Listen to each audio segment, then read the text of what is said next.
O que seria de nossas vidas sem os números? Hoje não vivemos sem eles. Toda a nossa tecnologia depende deles. Há 30 mil anos, os homens já tinham necessidade de contar. Riscos e marcas descobertas em cavernas indicam isso. Entalhar em ossos e pedaços de madeira também eram recursos utilizados naquela época. Um recurso que veio lá da Mesopotâmia foi o das pedras, que se trata de contar um rebanho com pedras, a fim de saber se o mesmo número de ovelhas que saíram para pastar retornaram. Assim, para cada animal que saía, se colocava uma pedrinha próxima à porteira. A palavra pedra quer dizer cálculo e teve sua origem nessa época. À medida que o tempo foi passando, carregar muitas pedras era trabalhoso. Pensando nisso, o homem começou a fazer agrupamentos. Vou dar um exemplo do que é isso. Vamos supor que você tenha várias pedras cinzas. Até aí tudo normal. Só carregar um monte de pedra cinza vai dar muito trabalho. Então o que se pensou? Vou pegar uma pedra de uma cor diferente, por exemplo, amarela, e eu sei que essa pedra amarela vai valer por 5 cinzas. Beleza. E vai chegar um tempo que vai ter muita pedra amarela também. Então ele pegava uma pedra de outra cor, preta. E essa pedra preta vai valer por 10 cinzas, ou 2 amarelas. E por aí vai. Claro que isso é um exemplo. Naquela época não tinha muita organização. Mas foi assim que se deu início ao conceito de agrupamento e sucessivamente ao conceito de conjuntos, como a gente acabou de ver. Outro conceito comum era o de dar nós em cordas. Essa prática era mais utilizada para marcar tempo e distância. Além disso, temos no nosso corpo instrumentos que ajudam a fazer cálculos. Os dedos das mãos e por que não os dos pés. Mas chegou um tempo em que pedras, nós e dedos já não eram o suficiente, pois a quantidade de variedade de coisas aumentou e alguns povos inventaram novas formas de contar. Com a descoberta de placas de barro, comprovou-se que os suméricos faziam suas contas por meio de símbolos, agrupados em um sistema com base de 60. Ou seja, todas as quantidades maiores que 60 eram agrupadas e representadas por um símbolo, e a posição desse símbolo modificava seus valores. Os egípcios e os maias também criaram seus sistemas numéricos. Ambos utilizavam símbolos e figuras, mas eram diferentes na aplicação. Os egípcios são famosos por suas construções, e para isso tiveram que fazer muitos cálculos. O sistema numérico egípcio era composto por 7 números-chave: 1, 10, 100, 1000, 10.000, 100.000 e 1 milhão.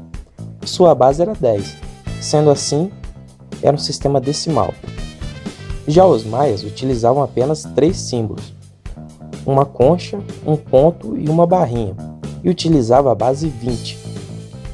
Mas o ponto mais forte nisso foi a utilização do zero, pois o zero é o grande responsável pelo nosso sistema numérico atual.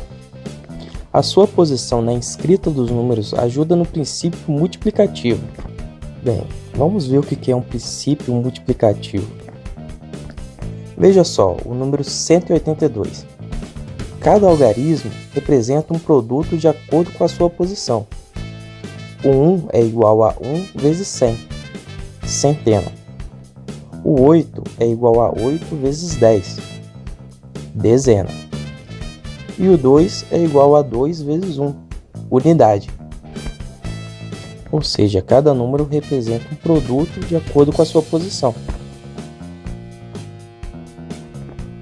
Os gregos, além de contribuir para a humanidade com sua arte, política e filosofia, também criaram um sistema numérico muito eficiente, com a grande diferença de utilizar letras para representar números.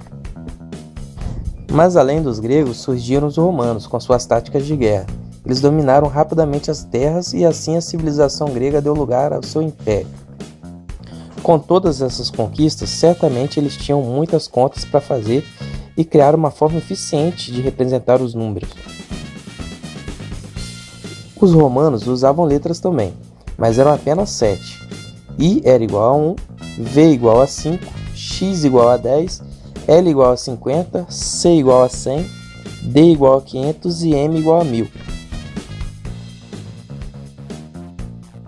E a ordem dos símbolos mudava o valor. Este é um sistema ordenado. VI é diferente de IV. E por fim, os números orientais. Os chineses, que são um dos mais antigos povos do planeta, tinham um sistema numérico decimal que utilizava pequenos traços e foi descoberto há cerca de 3.000 anos, gravados em ossos e pedaços de cascos de tartaruga.